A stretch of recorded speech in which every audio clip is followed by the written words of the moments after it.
Buenas tardes.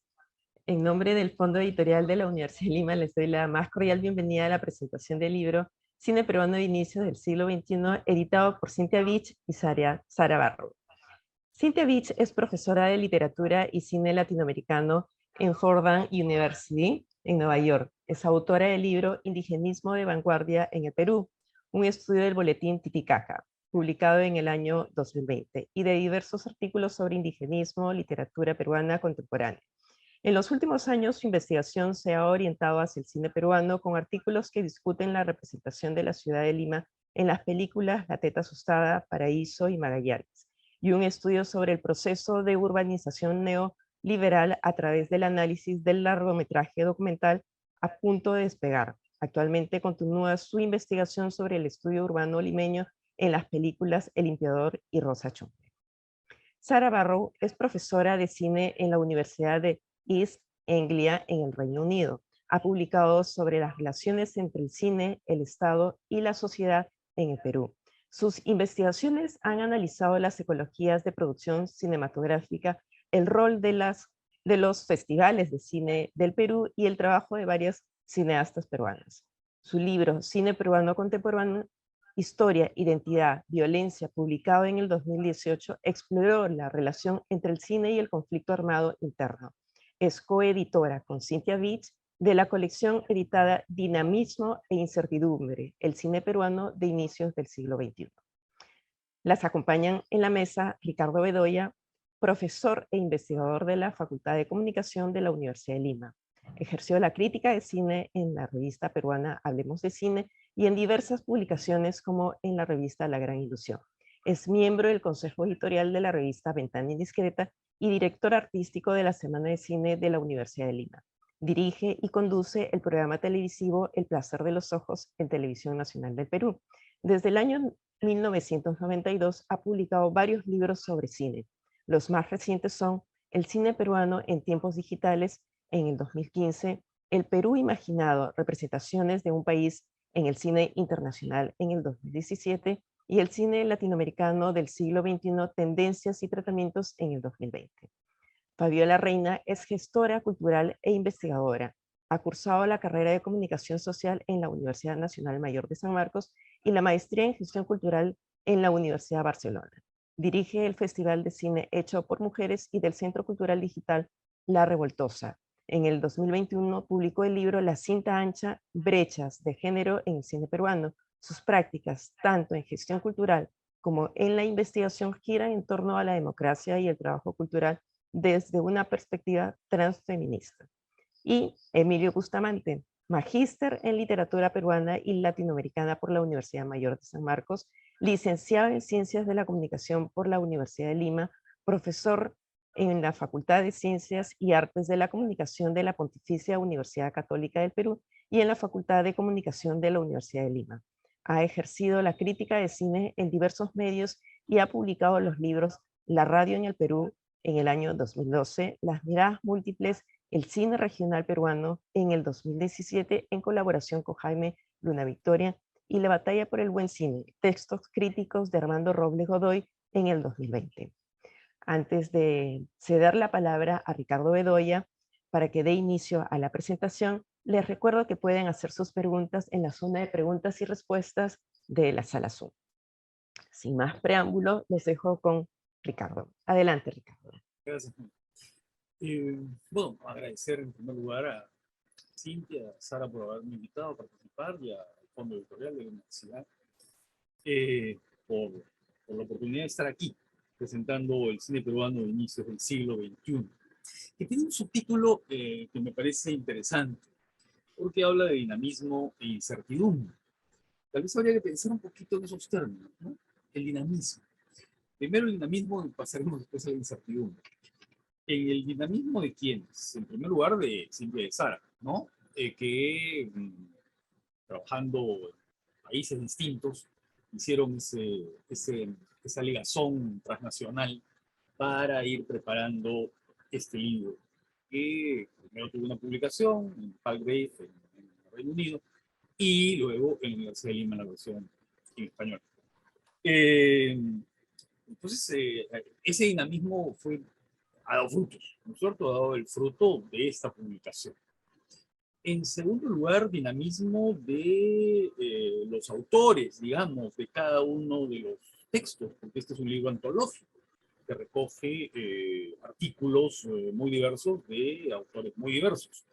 Y el dinamismo está justamente en esa, digamos, en esa visión telescópica que da del tema que trata, pero también del diálogo que se establece entre un artículo y otro, porque los autores vienen de diversas disciplinas, vienen de las ciencias sociales, vienen de la gestión cultural, vienen de la crítica de cine, en fin, vienen de la academia. Y entonces eso, claro, le da al libro una mirada y una apertura distinta a lo que pueden ser otros libros que se han publicado sobre el tema del cine peruano, ¿no? Que están mucho más afincados, digamos, en miradas, no miradas múltiples como el libro de, ¿no? A la que hace mención el libro de Emilio y Jaime y la Victoria, sino miradas muy específicas, ¿no? Desde territorios, desde áreas muy específicas. En cambio aquí hay una pluralidad de miradas. Y luego dinamismo del tema tratado, ¿no? Porque si hay algo que caracteriza el cine de lo que va del siglo XXI, justamente su dinamismo.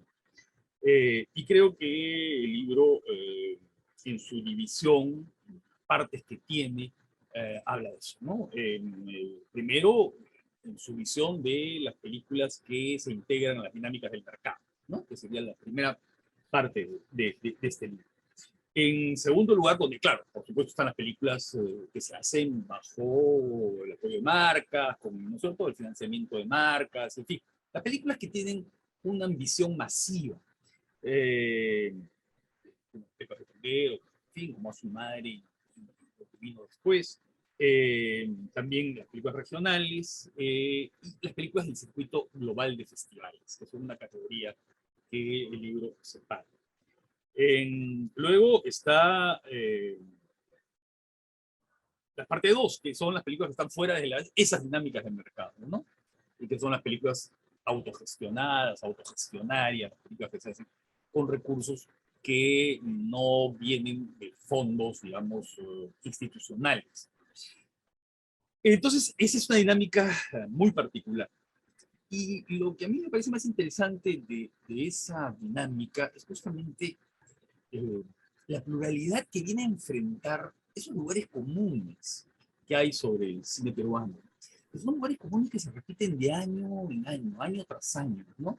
Y que creo que quedaron muy expuestos bueno, en las últimas polémicas que ha habido, en los últimos debates que hay varios sobre el cine peruano. Pero, por ejemplo, la película de Bruno Ascenso sobre Netflix, y no quiero hablar de la película misma, ¿no? Pero sí de pronto de algunas de esas opiniones que están como una especie de mar de fondo, alimentando siempre prejuicios y dichos y maneras de pensar el cine peruano. Por ejemplo, que el cine peruano es una especie de, no sé, pues de presencia pétrea, ¿no? Única, como un bloque, ¿no? Y entonces, claro, una película deficiente, una película que no interesa o que tiene problemas particulares, como que representa a todo el cine peruano. Y en consecuencia se tacha a todo el cine peruano. Cuando justamente lo que este libro nos demuestra es lo contrario. Lo contrario, que el cine peruano tiene muchas modalidades de producción, muchas formas de representación, muchas formas de llegar al público, muchas formas de integrarse al mercado o, digamos, jugar por la libre, ¿no es cierto? Ir por su propia vía. O otras, ¿no? Que se repiten, yo creo que de los años 70 o de los años 80, combinadas, ¿no? De acuerdo a la realidad del momento, ¿no? Que el cine peruano es una especie de representación constante de los asuntos más penosos, ¿no? Del terrorismo, de la grosería, de las calatas y qué sé yo. Bueno, por supuesto, lo que el libro muestra es justamente una realidad muy distinta. Puesto que se habla del conflicto armado interno, pero se lo hace, se reflexiona a partir de ese problema, a partir del asunto de la memoria, ¿no? Creo que en la introducción, en el prólogo de Cintia y de Sara, queda muy claro de que varios de estos artículos que están contenidos aquí, ¿no es cierto?, enfocan sus asuntos desde esa perspectiva.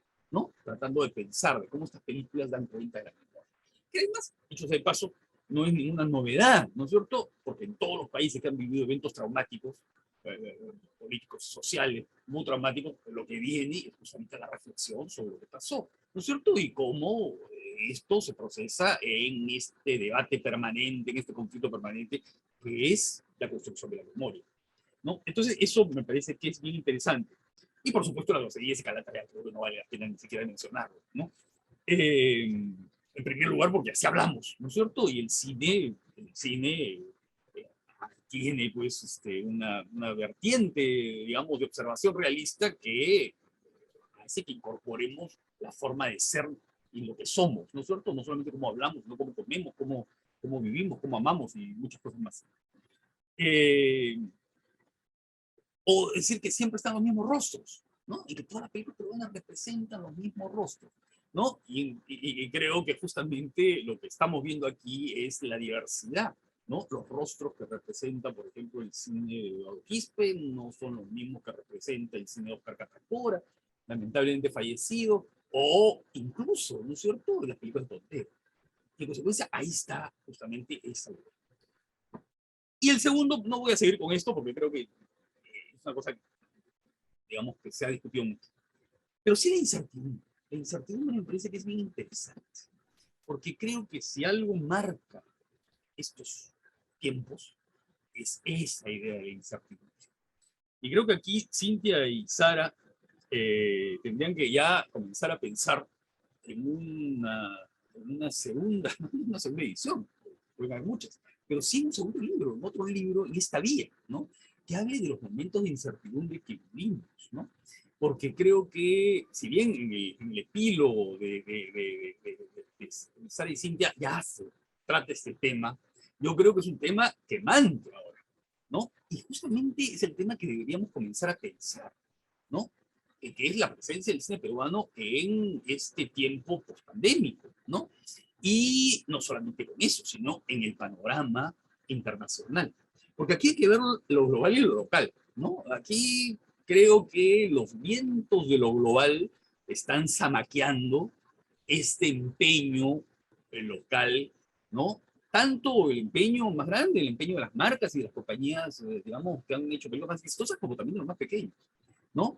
¿Qué es lo que pasó además en los años 30, por ejemplo, ¿no? Cuando a la caída de Leguía hay como una liquidación del cine peruano en un primer momento, ¿no es cierto?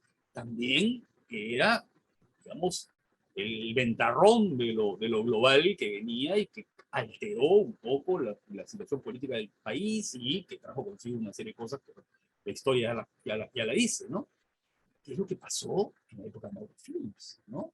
Mauro Films se cae por muchas razones, pero también por una situación que no necesariamente era, digamos, se gestionaba en lo local, ¿no es cierto? Y eso pasó con muchas otras cinematografías, con Chile, que en ese momento tenían una producción no muy grande, por supuesto, no era ni Brasil ni México ni Argentina, pero que tenían una producción interesante. Fue lo que pasó en los años 90, ¿no?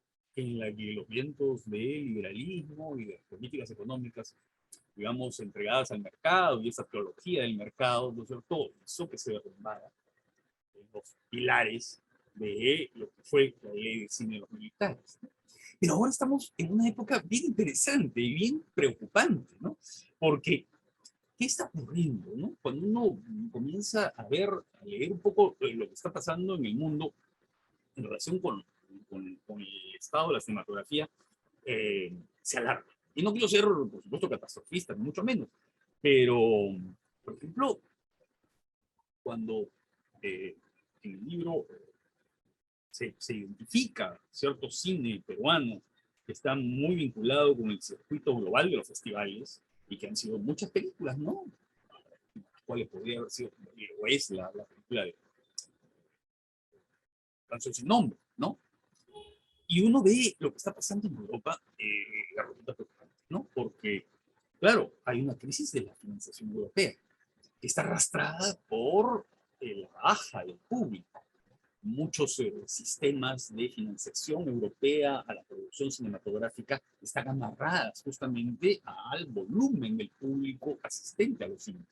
Entonces, eso es muy preocupante, porque las cifras que, por ejemplo, están en Francia, que es el país que tal vez tiene mayor, ¿no es cierto?, mayor disposición para la financiación internacional, son alarmantes. Son alarmantes en los últimos, desde, se recuperó un poquito cuando se abrieron los cines, pero en los últimos meses ha bajado de una manera brutal. Y sobre todo para el tipo de cine que circula en los festivales.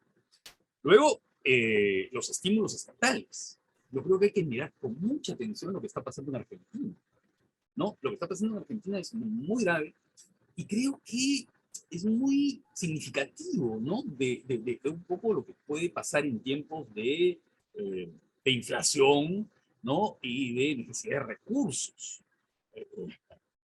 Que la tributación ha bajado porque, claro, después del desastre de la pandemia, muchas empresas han dejado de existir y han dejado de tributar, ¿no? Pero también por la inflación que estamos viviendo, ¿no? Eh, claro, evidentemente, la inflación trae consigo una baja del poder adquisitivo y generalmente esa baja del poder adquisitivo hace que sufran lo que es el gasto en entretenimiento o el gasto en cultura. Y entonces, eso está generando una situación muy complicada en un país como Argentina, que tiene un fondo financiero que se alimenta de la entrada al cine, que se alimenta de, en fin, de otras fuentes, ¿no? De la facturación, por ejemplo, de publicidad, en fin, audiovisuales, ¿no? Pero que durante muchos años funcionó, ¿no?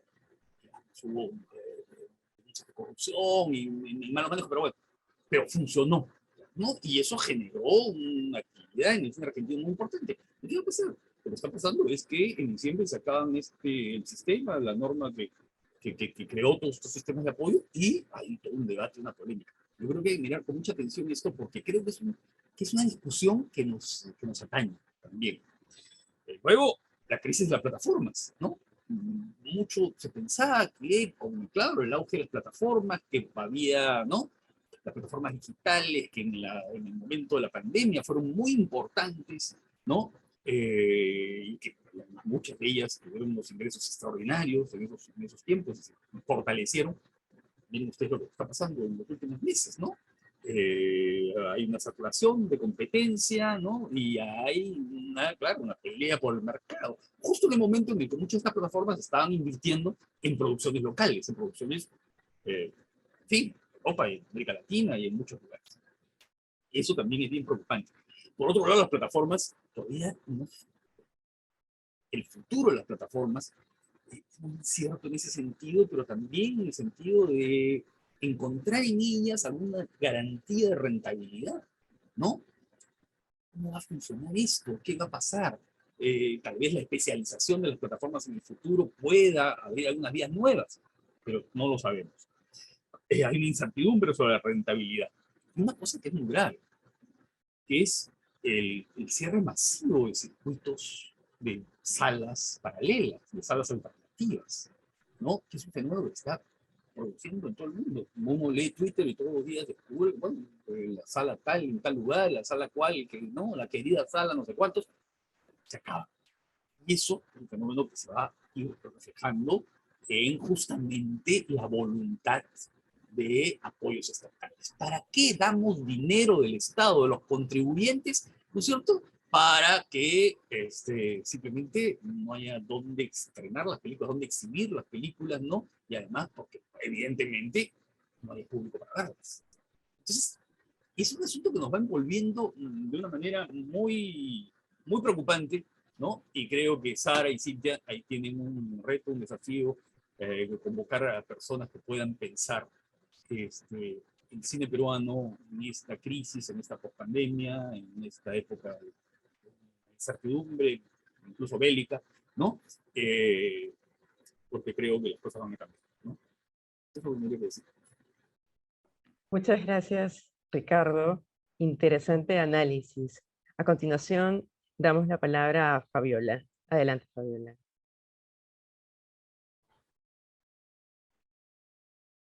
Hola.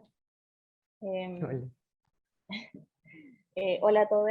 En primer lugar, quiero agradecer a Cintia y a Sara por la invitación. Me hace bastante ilusión poder compartir espacio con investigadores e investigadoras que son un referente para mí, a quienes admiro bastante.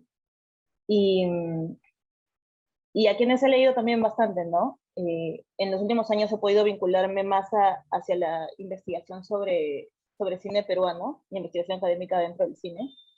Y lo que he percibido es que gran parte de estas investigaciones, publicaciones, han sido orientadas hacia el análisis cinematográfico formal, ¿no? Y hacia los estudios culturales. Dejando quizás un poco vacío las investigaciones que contienen estudios del cine peruano más desde una perspectiva interdisciplinaria, ¿no? Que es justo el espacio donde yo siento que viene a encajar este texto, ¿no? Que analiza diversos aspectos del cine, desde la generación de públicos, las dinámicas de producción, las formas de financiamiento, los canales y los sistemas de exhibición, y además las representaciones que se dan, ¿no? Y el rol que tiene este cine dentro del armado de narrativas sobre el ser peruano, sobre la peruanidad o la memoria, ¿no? Que siempre está en conflicto.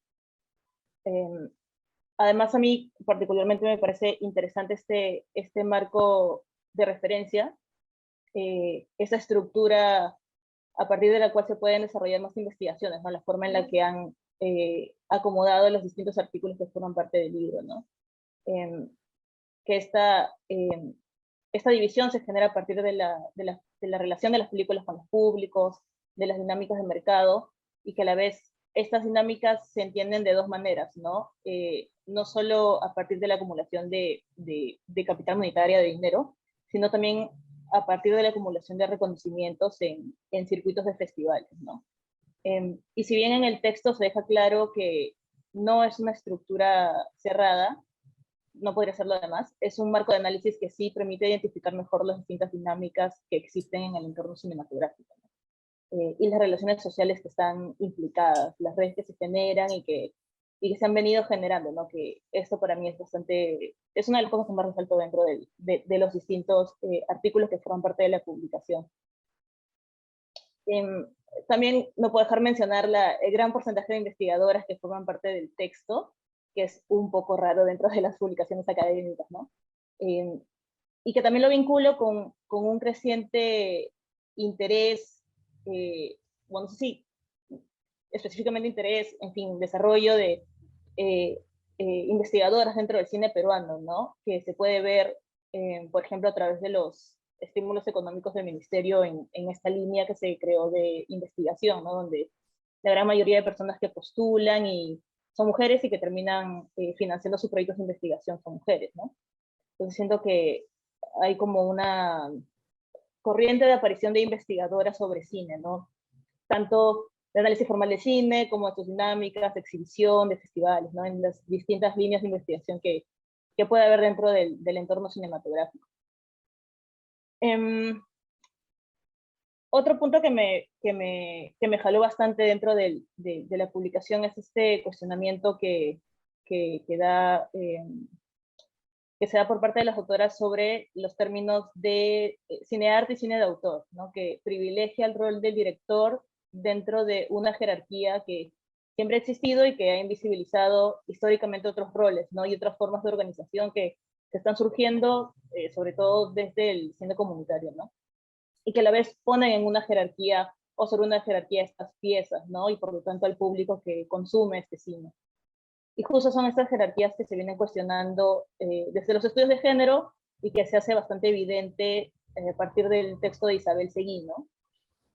Que es dentro de la publicación del texto que yo quisiera resaltar, ¿no? Y también mencionar el gran trabajo que viene haciendo Isabel Seguí, que viene investigando sobre cine hecho por mujeres en Perú y Bolivia desde ya hace varios años, y que de hecho fue durante bastante tiempo la única fuente accesible para poder conocer más el trabajo de María Barea, ¿no? Que fue durante muchos años invisibilizada o dejada de lado dentro de esa historia oficial del cine, ¿no? Que se estudia.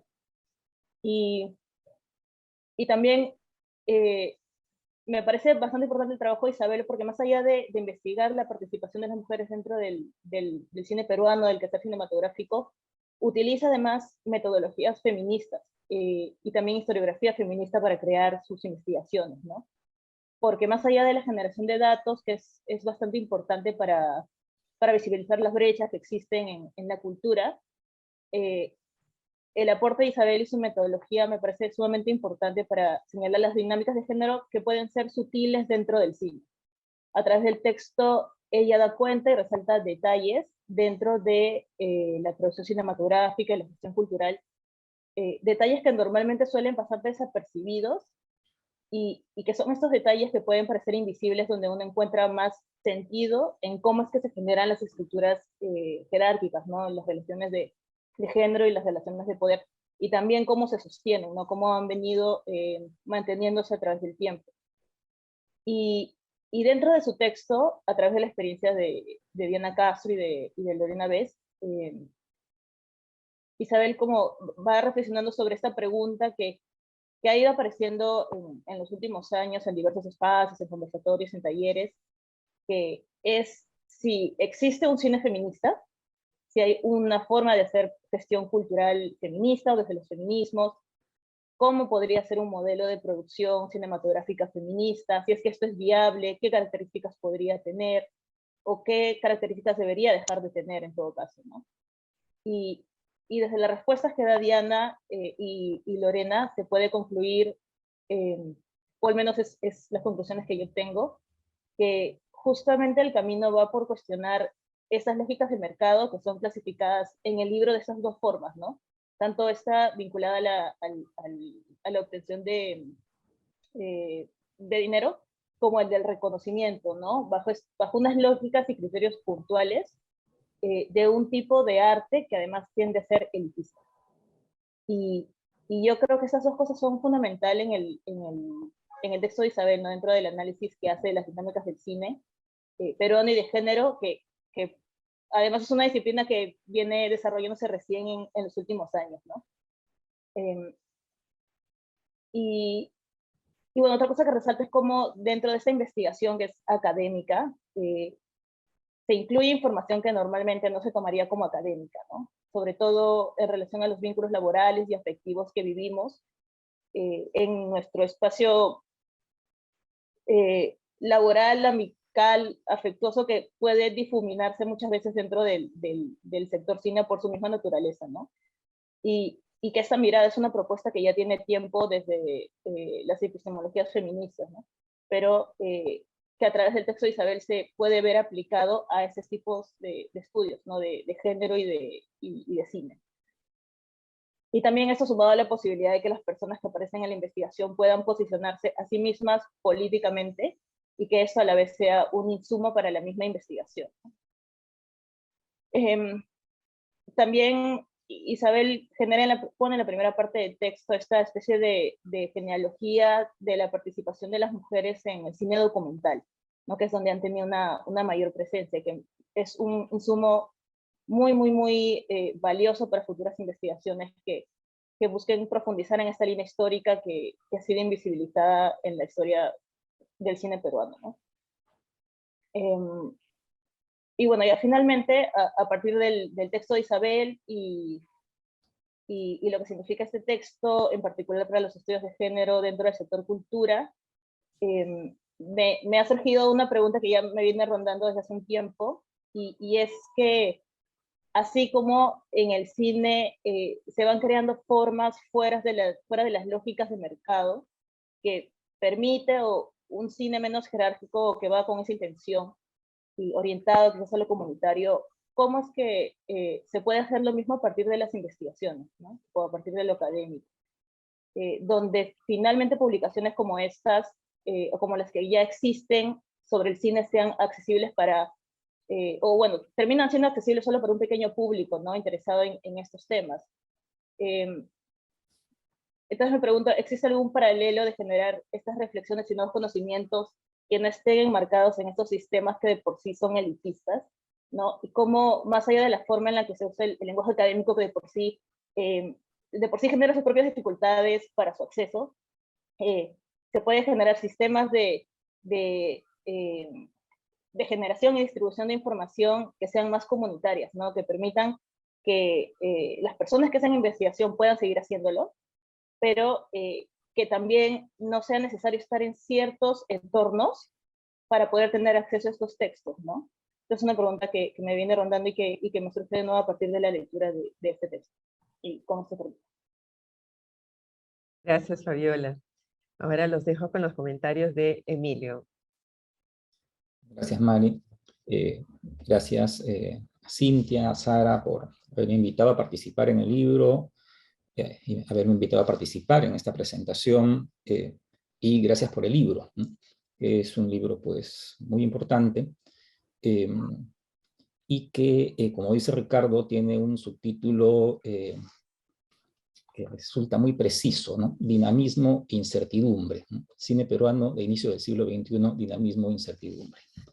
Los varios artículos que lo comprenden, en efecto, dan cuenta de un cine muy variado y creativo, pero a la vez precario, sin futuro claro, y con lo que nos ha hecho Ricardo, pues aún peor. Como constatan las editoras en la introducción, el cine peruano ha tenido una historia intermitente. Ricardo también lo ha dicho muchas veces, ellas lo citan, ¿no? Y aunque este es un periodo de producción impresionante, hay 500 largometrajes más o menos en lo que va del siglo, ¿no?, en el Perú, lo envuelve, sin embargo, aún la incertidumbre sobre su continuidad. Yo quiero referirme aquí a una de las causas, ¿no?, de la incertidumbre, ¿no? El libro tiene además una fotografía muy expresiva, ¿no?, de la película A punto de despegar, la película de Lorena Bess, ¿no?, y de Robinson Díaz, ¿no?, donde se ve un avión, ¿no?, un avión que está volando, pero que hay un tope ahí, ¿no?, como que hasta ahí nomás va a detener, ¿no?, va a detenerse. Y el cine peruano ha aparecido muchas veces en la historia a punto de despegar y nunca ha despegado, ¿no? Así como el cielo de Lima, que parece que va a llover y nunca llueve, ¿no? Entonces, y parecería que estuviésemos viviendo, ¿no?, alguna de esas etapas, ¿no?, que ya hemos vivido antes, ¿no?, de dinamismo, pero incertidumbre sobre lo que pueda suceder. Yo creo que una de las causas de esta incertidumbre es el papel que ha cumplido el Estado históricamente y sus políticas culturales. No hemos tenido nunca un Estado moderno. Si hubiéramos tenido, habría fondos cinematográficos, cinemateca, cuota de pantalla, escuela de cine. Sobre estas carencias se aplicó a partir de 1994 la Ley 26370, con una política neoliberal consistente en la adjudicación de estímulos económicos estatales e iniciativas privadas, de lo que ha resultado que hay actualmente estímulos para la producción sin que se garantice la programación en multisalas, ¿no?, de las películas producidas, porque no hay cuota de pantalla. Estímulos a la distribución y la exhibición alternativas, sin que exista un circuito alternativo ni público formado en apreciar los modos narrativos y estilísticos de las películas ganadoras de estos estímulos, ¿no? Estímulos para la creación de salas alternativas, ¿no?, que sin circuito al cual integrarse, ni suficiente público consumidor de estas películas que ahí se proyectan, están condenadas a desaparecer, más aún en las circunstancias que Ricardo ha mencionado, ¿no? Y que deberían tener sustituido el Estado, ¿no?, porque si no, no van a poder sobrevivir. Estímulos para la formación de cineastas consistentes en becas que los mismos postulantes deben gestionar y que benefician preferentemente a quienes ya tienen una formación o recursos económicos para estudiar en el extranjero. Si estos estudiantes retornan, no hay donde brinden regularmente sus conocimientos adquiridos, pues no existe escuela de cine, escuela pública de cine. Una escuela pública que pudiera dar oportunidades a estudiantes de menos recursos económicos que luego de egresar podrían realizar posgrados en el extranjero y compartir sus conocimientos con otros estudiantes de la misma escuela. Se da estímulos para la restauración de patrimonio audiovisual, sin que haya cinemateca donde guardar y preservar el material restaurado. Se da estímulos a la gestión de festivales cuya existencia depende de ese dinero, sin el cual van a languidecer y desaparecer. Un ejemplo de la precariedad de este dinámico cine peruano y cómo el Estado no puede, no sabe o no quiere fortalecerlo, es el del cine regional de géneros, que se ubica en este libro entre los cines que se hallan dentro de la dinámica del mercado, y que fuera tan pujante en la primera década de este siglo. Como sabemos, en estos últimos 25 años se han hecho más de 200 largos en regiones, que cambiaron por completo el panorama del cine peruano respecto del siglo pasado. En el libro hay varios artículos precisamente sobre películas regionales, concretamente el de Marta Cecilia Dietrich sobre el cine ayacuchano, el de María Eugenia Ulfe sobre la Casa Rosada, el de Sara Barros sobre el cine de Omar Forero, el de María Clara Dallenio sobre Uñay Pacha, el de Claudia Arteaga sobre la Escuela de Cine Amazónico y el mío sobre Bolis Maldito. Por lo menos en la primera década de este siglo se podían distinguir dos tipos de cine regional. Uno de géneros, realizado mayoritariamente en Ayacucho, Puno, Junín y Cajamarca, orientado a un público masivo, con gran aceptación además de este público, ¿no? Con concurrencias multitudinarias en algunos casos, ¿no? Y que mezclaba convenciones clásicas con personajes de la tradición oral, como jarjachas, pistacos, condenados, o vivencias álgidas de las regiones experimentadas en el presente o en un pasado reciente. Conflicto armado interno, la minería ilegal, la niñez abandonada, el pantillaje juvenil. El otro cine era un cine de autor, moderno, de arte, que se realizaba mayoritariamente en la Libertad, Lambayeque, Arequipa y Cusco. El Estado, a través de los premios otorgados por DAFO, por la Dirección del Audiovisual, la Fonografía y los Nuevos Medios en los concursos exclusivos para regiones, apoyó preferentemente el cine de autor moderno de arte, no el cine de géneros, que fue precisamente el que primero llamó la atención de la prensa y de las autoridades del entonces CONACINE, y que motivó además el concurso exclusivo para regiones a partir del 2006. Sin embargo, como repito, el Estado premió las películas de autor y no las películas de género. Desde un inicio, es verdad, hubo desconfianza en los cineastas que hacían este tipo de películas de género respecto a los concursos del Estado. Desconfianza que se vio expresada, ¿no?, en inicialmente pocas postulaciones a los concursos y que se vio ratificada cuando los jurados, mayoritariamente limeños, nombrados por el Estado, no premiaban a las películas regionales de género que sí se presentaban. El Estado, además, no buscó ganarse la confianza de estos cineastas. Durante toda la gestión del anterior director de DAFO, los dos gremios de cineastas regionales, que agrupan mayoritariamente a realizadores de películas de género, no percibieron al Ministerio de Cultura de su parte, sino en su contra, por varios aspectos que en este momento no hay mucho tiempo para señalar. Actualmente, el mercado que crearon los filmes regionales de género, especialmente las películas ayacuchanas y puneñas, prácticamente se ha perdido. Las decenas de películas que congregaron a miles de espectadores demostraron que existía un público ávido de disfrutar ficciones audiovisuales en esas regiones.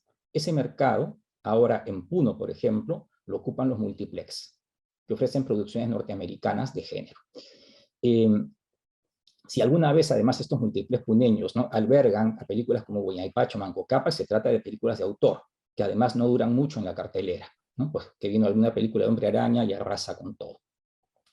El Estado no solo, pues, no estimuló la producción de estas películas populares, que eran producidas con intereses comerciales, pero que tenían, sin duda, valores artísticos y culturales, ¿no?, y que habían creado y dinamizado un mercado que hubiera podido haberse ampliado y formalizado, sino que tampoco supo o no quiso brindar facilidades para la distribución y exhibición en multisalas de estas películas, ¿no?, puesto que no implementaba hasta hoy una cuota de pantalla. Tanto el cine de géneros, entonces, como los multicines son actualmente terreno, ¿no?, de las majors, ¿no?, en el feudo de las majors donde el Estado no se mete.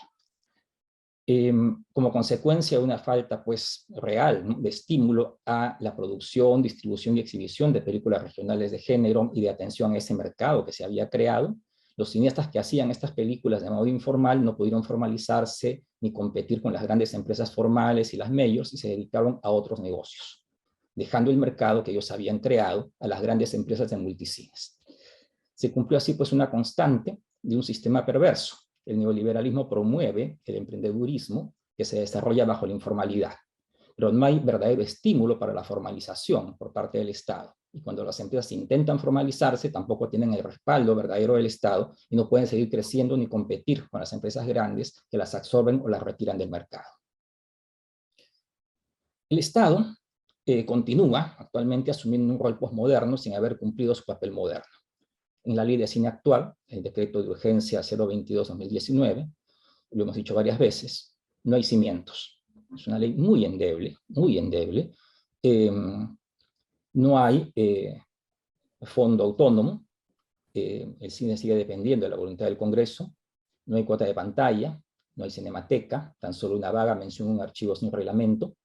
No hay escuela pública de cine, no hay Film Commission, no hay nada que haga pensar que la educación en audiovisuales desde el colegio pase de un saludo a la bandera y que alguna vez se coordine con el Ministerio de Educación una política de formación de públicos.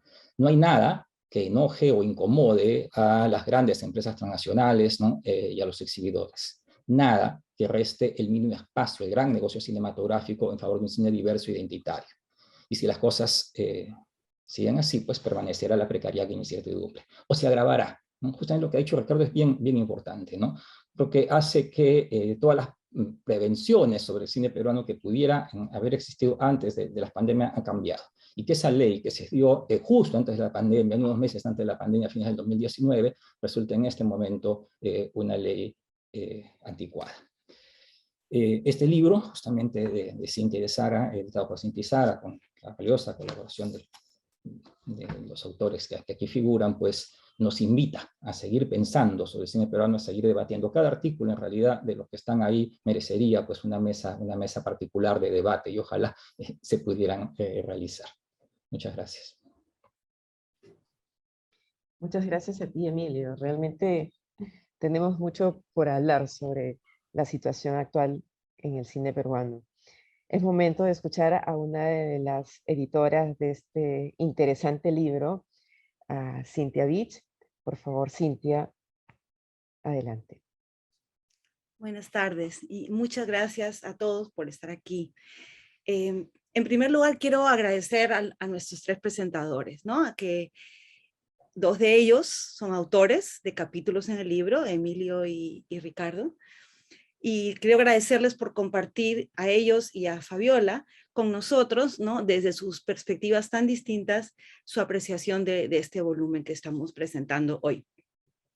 También quiero agradecer a todo el equipo del Fondo Editorial de la Universidad de Lima, con quienes hemos trabajado tan meticulosamente en la edición, ¿no? Me refiero a Giancarlo Carbone, a Mónica Ávila, a Anaís Blanco y finalmente a Mari Moses, quien se ha encargado de preparar y organizar esta presentación.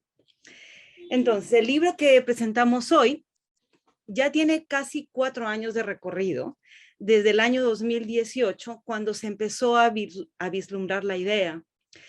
Pasó por una publicación inicial en inglés, bajo la editorial Palgrave en Londres y en Nueva York, hace ya 1 año y medio, y ahora con esta traducción al español publicada por el Fondo Editorial de la Universidad de Lima. Señalo esto porque la intención desde el principio fue no solo que tuviera una existencia bilingüe, como la que tiene ya, sino que sirviera para conectar el trabajo académico de investigadores que se ocupan del cine peruano desde contextos geográficos y culturales tan distintos como lo son la Academia Peruana, la Academia Estadounidense y la Academia Europea, ¿no? Porque el libro conecta a investigadores de esos 3 lugares. Creo firmemente que hacen falta más espacios de diálogo entre todos nosotros, y este libro ha apuntado hacia ello. Como lo señaló Ignacio Sánchez Prado cuando tuvimos la presentación del libro en inglés, no es suficiente con que nos leamos unos a otros. Lo importante es crear espacios de todo tipo para propiciar discusiones y encuentros entre nosotros. Y de hecho, para mí, esas discusiones y la manera como he podido desarrollar vínculos intelectuales y personales a lo largo del proceso de preparación de este libro ha sido para mí la experiencia que más he disfrutado. En primer lugar, quiero celebrar el trabajo de equipo que realizamos Sara y yo al escribir en simultáneo durante largas sesiones semanales de conexión virtual gracias a la tecnología, mucho antes de que la pandemia nos acostumbrara a esto que tenemos ahora, que es el Zoom, ¿no? Por supuesto, quiero agradecer a todos los autores de los capítulos del libro, con quienes dialogamos a través de sugerencias y de discusiones en el intenso ir y venir de las 3 o 4 versiones de cada capítulo que se iban puliendo poco a poco. Fue un libro que trabajamos muchísimo y cada uno de los autores le dedicó mucho tiempo y mucha dedicación. Entonces, en el proceso de preparar esta final edición en español, también quiero agradecer a mis amigas Cecilia Esparza y Pamela Lastres, quienes cuidadosamente revisaron mi traducción de la introducción del libro, del epílogo y de mi capítulo sobre la práctica cinematográfica de Eduardo Quispe Alarcón. Entonces, sobre el libro, esta colección intenta ofrecer un aporte a las investigaciones académicas sobre cómo desde hace ya varias décadas el modelo neoliberal y su cultura ejercen profunda influencia en las prácticas cinematográficas globales y de forma bastante específica en aquellas de América Latina. Los casos más estudiados en la academia han sido los de Brasil, México, Argentina y Chile. Y faltaba un estudio que se ocupara de cómo el cine peruano, desde su amplia diversidad, dialoga con esa razón estructurante que es la lógica neoliberal. Por ese motivo, el libro presta especial atención a la relación entre las transformaciones culturales y socioeconómicas ocurridas en el Perú desde la inserción en el mercado global en los 90 y la actividad cinematográfica realizada desde entonces en el país. Así pues, tomando como punto de partida el hecho que el neoliberalismo no es solo una racionalidad implementada y ordenada desde arriba, sino una tecnología de poder cuya ideología empresarial está ya profundamente arraigada en las subjetividades y tácticas de la vida cotidiana de los peruanos, el principio que estructura la organización del libro es la relación de las distintas formas de hacer cine y las dinámicas de mercado que caracterizan al campo. Sabiendo que el cine participa, pero también muchas veces impugna el proyecto neoliberal, nos hemos centrado en cómo las diferentes películas y prácticas cinematográficas desde diversos lugares del país se sitúan en sintonía o en oposición a las lógicas del mercado. Este posicionamiento del cine frente a su contexto social y económico es el elemento principal del mapa que quisimos hacer del campo. Como lo indica el subtítulo del libro y como ya lo han comentado a Emilio y Ricardo sobre todo, identificamos el dinamismo y la incertidumbre como los rasgos fundamentales del cine peruano actual. En los últimos 20 años, la actividad cinematográfica en el Perú ha crecido exponencialmente. Se ha descentrado, floreciendo en muchas partes del país y se ha diversificado en sus formas y en sus maneras de entender lo que es el cine.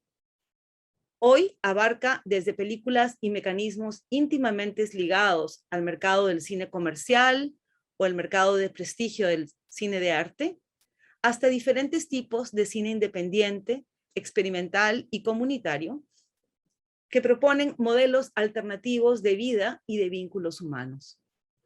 Algo notable, pero que todavía no es suficientemente reconocido, es la presencia cada vez más importante de mujeres trabajando como cineastas, como organizadoras de festivales, educadoras, críticas e investigadoras académicas.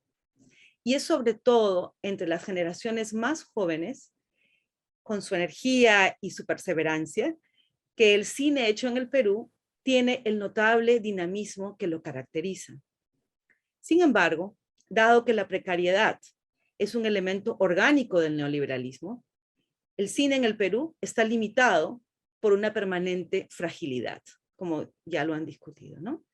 Así como la pandemia hizo estallar la fantasía del despegue económico del país, la producción y exhibición cinematográfica en el Perú continúa acechada por una precariedad subyacente que constituye la principal fuente de su inestabilidad y de su incierto futuro.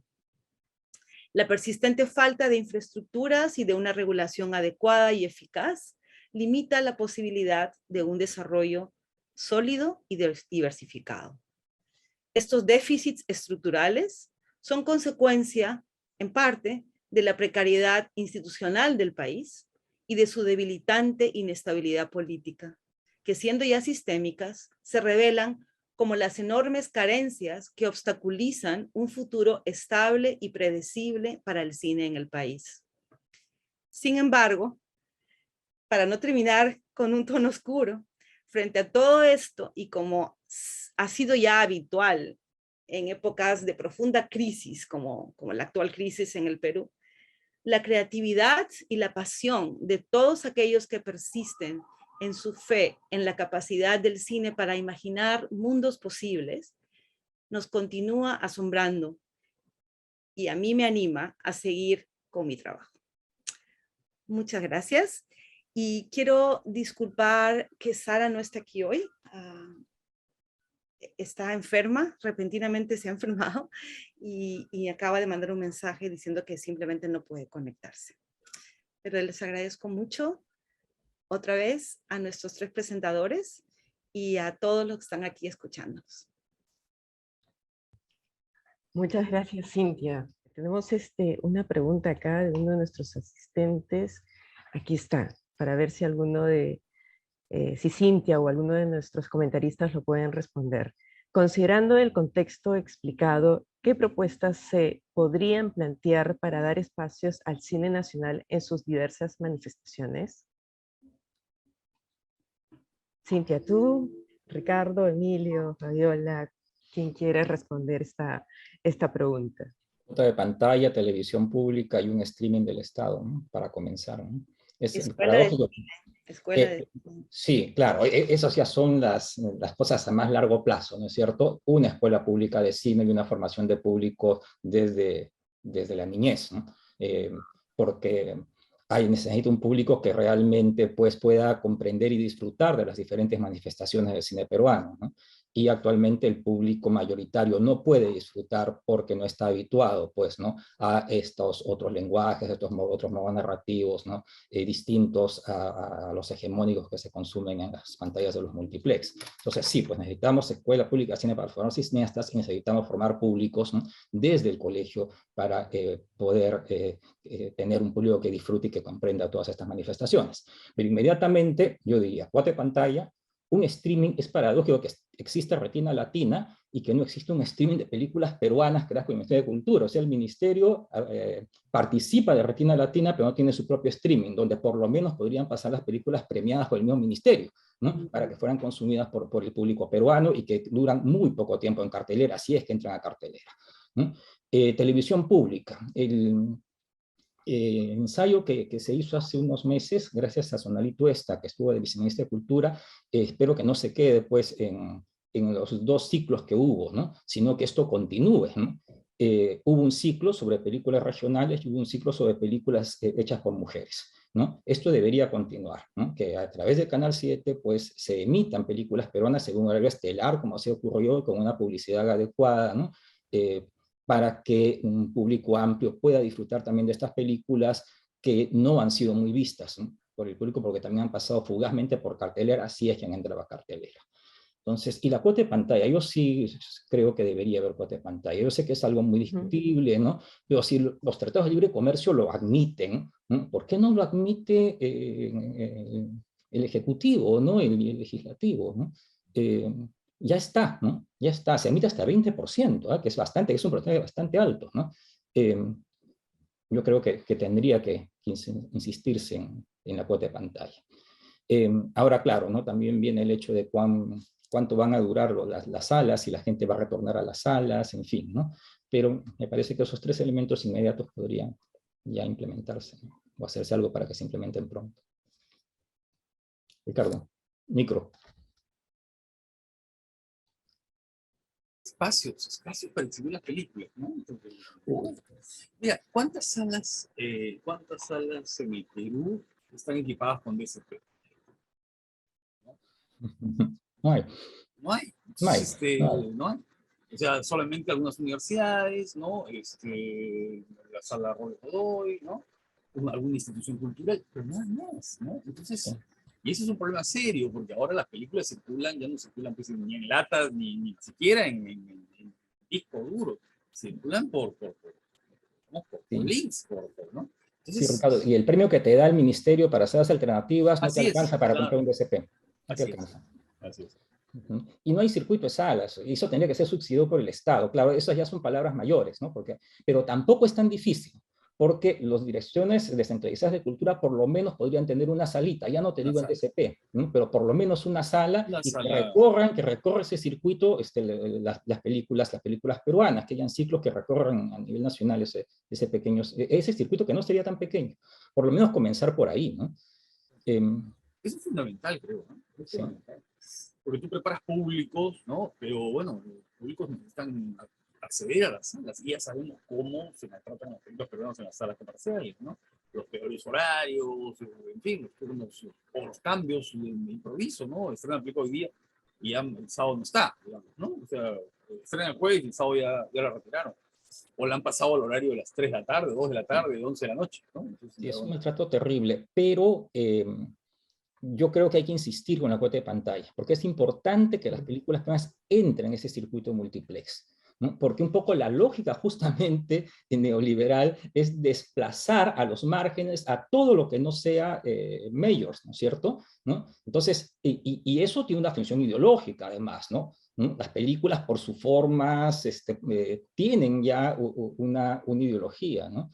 Hay una manera de pensar, ¿no? Hegemónica, ¿no? Que se afirma justamente con estas películas. Y todo lo demás es marginal, queda para ciertos guetos, ¿no? Para ciertas élites, para ciertos guetos, ¿no? No llegan al público mayoritario, no llega eso al público masivo. Por eso es interesante la pregunta de Fabiola, ¿no? ¿Cómo hacer, ¿no? Para que estas películas de guetos, ¿no? De élites, pues, por lo menos dialoguen entre ellas, por lo menos que se dialogue primero entre los guetos y de que después lleguen a un público masivo, ¿no?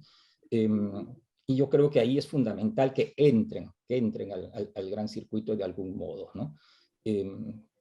Bueno, eso que Tim Wenders decía en los años 70, ¿no? Decía, lo que Hollywood ha hecho es colonizar nuestro inconsciente, ¿no? Así es. Y claro, eso se ve clarísimo ahora. Si ya en los 70 lo decía Wenders, ahora, cuando uno conversa con mucha gente, el único modelo de cine que permite como cine es el Marvel. cine mayoritario, Marvel. Ni siquiera todo el cine, ¿no? Porque solamente Marvel.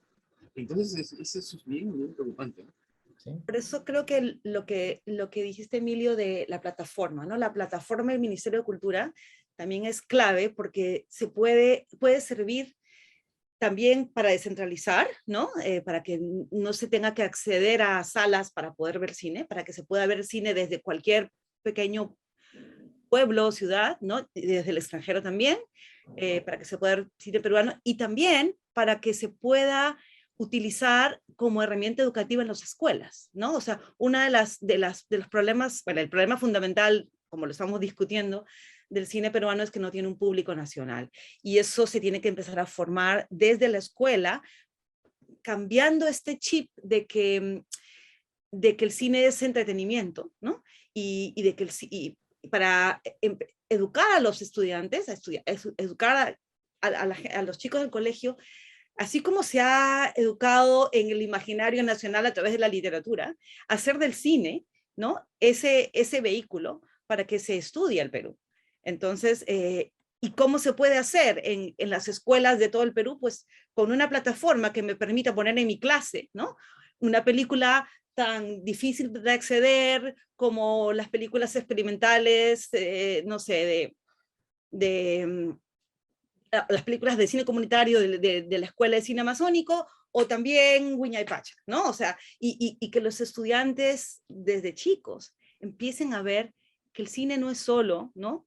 Las películas de entretenimiento, ¿no? Sino que hay muchas formas de realizar esta práctica. Y creo que en ese sentido las plataformas, ¿no? La tecnología nos está ofreciendo, ¿no? Una posibilidad y que el Estado tome esa posibilidad, ¿no? Como forma de facilitar, ¿no? La educación del público para apreciar el cine. Sí, excelentes propuestas. Esperemos que las personas y las instituciones que pueden llevar a cabo estas propuestas tengan las ganas de hacerlas, ¿no? Bueno, antes de terminar, quería comentarles que el libro físico lo pueden conseguir en las librerías El Virrey, Libum, Sur, Comunitas, Ibero y San Cristóbal en Lima. En impresión bajo demanda, en Mercado Libre de Uruguay, Gandhi de México, Cúspide del Libro de Argentina, Librería de la U de Colombia, La Casa del Libro de España, entre otros. También lo pueden adquirir en su versión digital a través de Perú eBooks, Amazon, iBooks, Gandhi, etc. Bueno, gracias Cintia, Emilio, Ricardo, Fabiola y a todos por habernos acompañado virtualmente en esta presentación y que tengan una excelente buenas noches. Muchas gracias.